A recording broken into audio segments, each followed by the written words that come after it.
Comment remplacer un kit distribution sur le moteur DCI? On a mis un moteur sur une table, tout simplement pour que vous compreniez mieux et que vous voyez mieux l'intervention.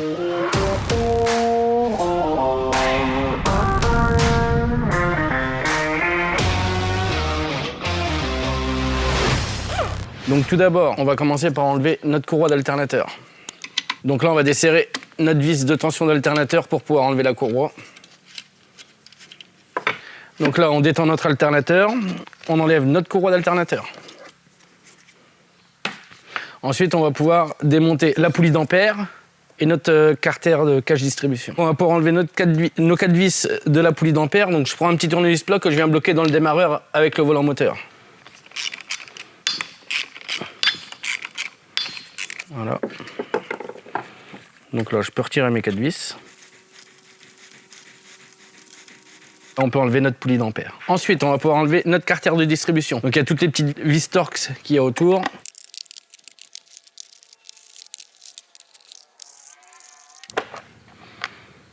Donc le carter est déposé.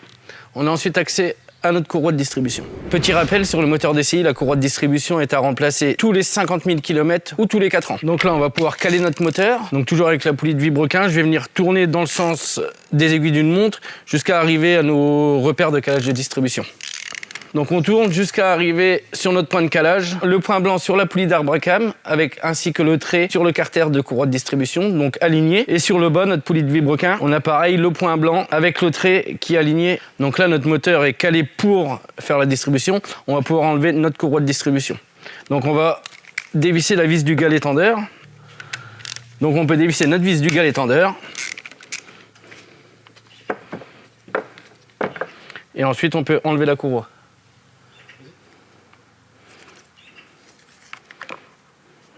On va pouvoir enlever notre galet tendeur. On enlève le galet tendeur. Et ensuite, on va pouvoir desserrer notre carter pour accéder à la pompe à eau. Donc c'est pareil, il y a des petites vis Torx.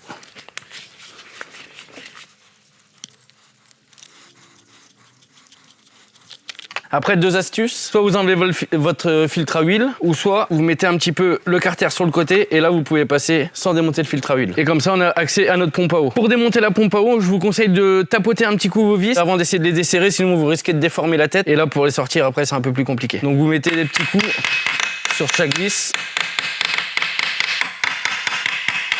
Et ensuite, on va desserrer nos 6 vis de pompe à eau. Donc là, même en ayant tapé nos vis, je vais remettre un coup sur l'empreinte. Que par expérience,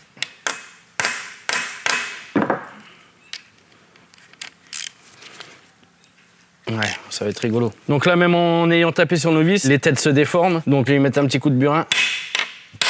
Et là, on va essayer.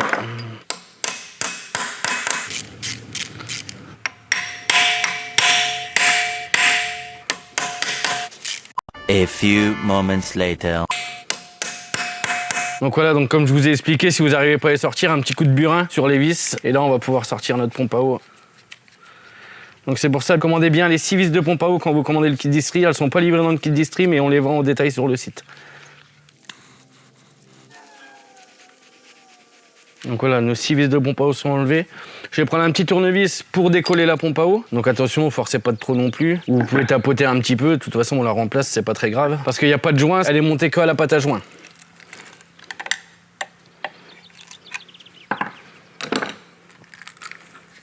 Donc voilà la pompe à eau. Et démontée, on va pouvoir nettoyer notre plan de joint pour ensuite remonter la nouvelle pompe à eau et refaire tout dans le sens inverse. Moi, j'utilise un petit grattoir pour enlever le plus gros.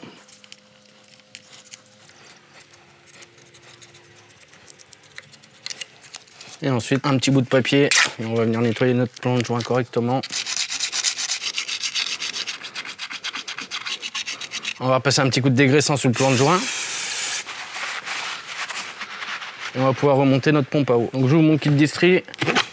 Dans le kit distribution, dedans, vous allez retrouver la pompe à eau, la courroie de distribution, le galet tendeur. Et en plus, on a commandé les 6 vis de pompe à eau. Donc voilà notre pompe à eau. On va prendre de la pâte à joint. On va venir en mettre tout autour sur notre plan de joint. Donc n'en mettez pas de trop.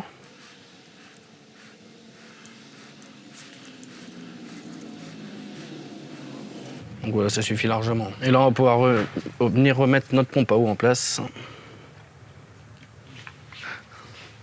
Voilà, on remet notre pompe à eau.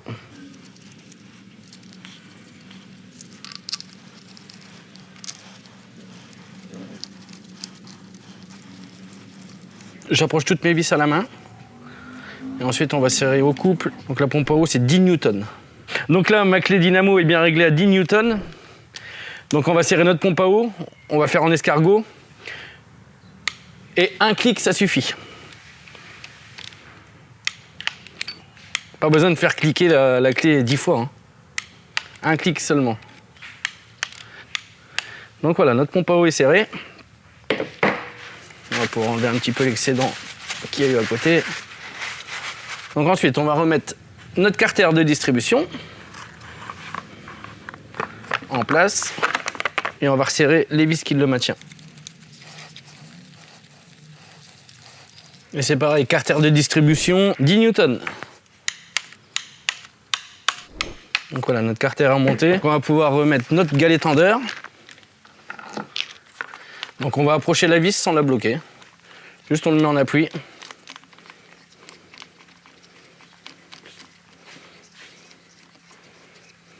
Tac, voilà, qui reste libre. Et ensuite on va prendre notre courroie de distribution. Sur la courroie de distribution, c'est toujours les écritures vers l'extérieur. Et vous avez des repères pour vous aider à monter la courroie. Chaque repère doit tomber en face du décalage. Donc en gros, un repère, il vient se mettre sur le point blanc de la poulie. On a notre repère et il vient s'aligner sur le carter. Si vous faites comme ça, vous ne pouvez pas vous tromper. Et là, si vous suivez tout, normalement, le deuxième repère, il doit tomber pile poil sur la poulie de vibrequin. Donc avant ça, on regarde si on est bien aligné. Donc là, j'y suis. Et là, on va pouvoir mettre notre courroie. Donc je commence par ma poulie d'arbre à cam. Je vais prendre ma pompe à eau. Ensuite, la poulie de vibrequin. Donc là, si on regarde bien sur le côté, notre trait jaune est bien aligné sur le point. On fait le tour de la poulie de vibrequin. Et là, on repasse au-dessus du galet tendeur. Et voilà. Notre courroie est mise. Ensuite, on va pouvoir passer à la tension de la courroie de distribution. Pour le moteur Lamborghini 492, il existe un outil spécifique à ce moteur-là. En fait, c'est une masse qui va faire une tension dans le sens inverse des aiguilles d'une montre perpendiculaire. Après, vous pouvez utiliser toutes sortes d'outils qui existent pour la tension des courroies de distribution. Mon outil est en place, donc sur la notice du moteur, ils disent bien de lui faire une rotation dans le sens inverse des aiguilles d'une montre, donc qui viennent en appui dans le sens inverse. Ensuite, je vais pouvoir venir approcher mon galet tendeur, donc un petit peu pour bloquer la vis. Voilà, donc là ma vis est bloquée, elle n'est pas serrée au couple mais elle est bloquée, ce qui permet qu'on puisse enlever l'outil et on va pouvoir serrer notre écrou à 25 newtons.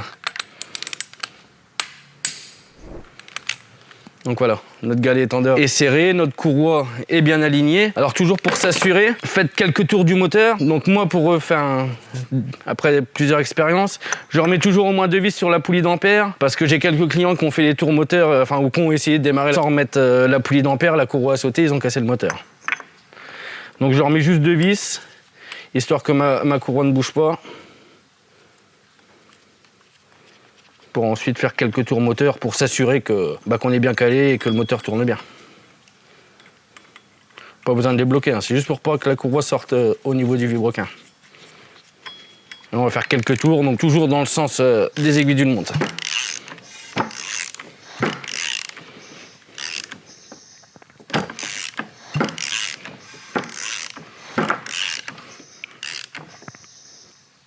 J'ai fait 2-3 tours, on voit que tout va bien. Je vais me remettre sur mon point en haut.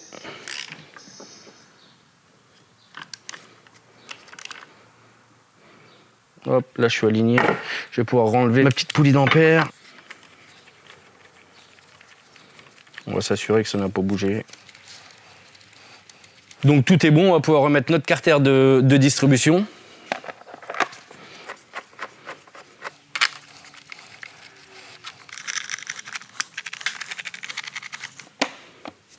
Et là c'est pareil, serrage à 10 newtons. Donc ensuite, notre carter est serré. On va pouvoir remettre notre poulie d'ampère. Donc là, je vais rebloquer pareil mon volant moteur avec le démarreur.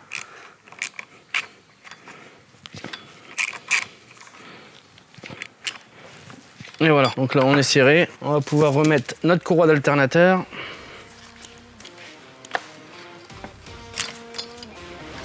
et retourne notre alternateur.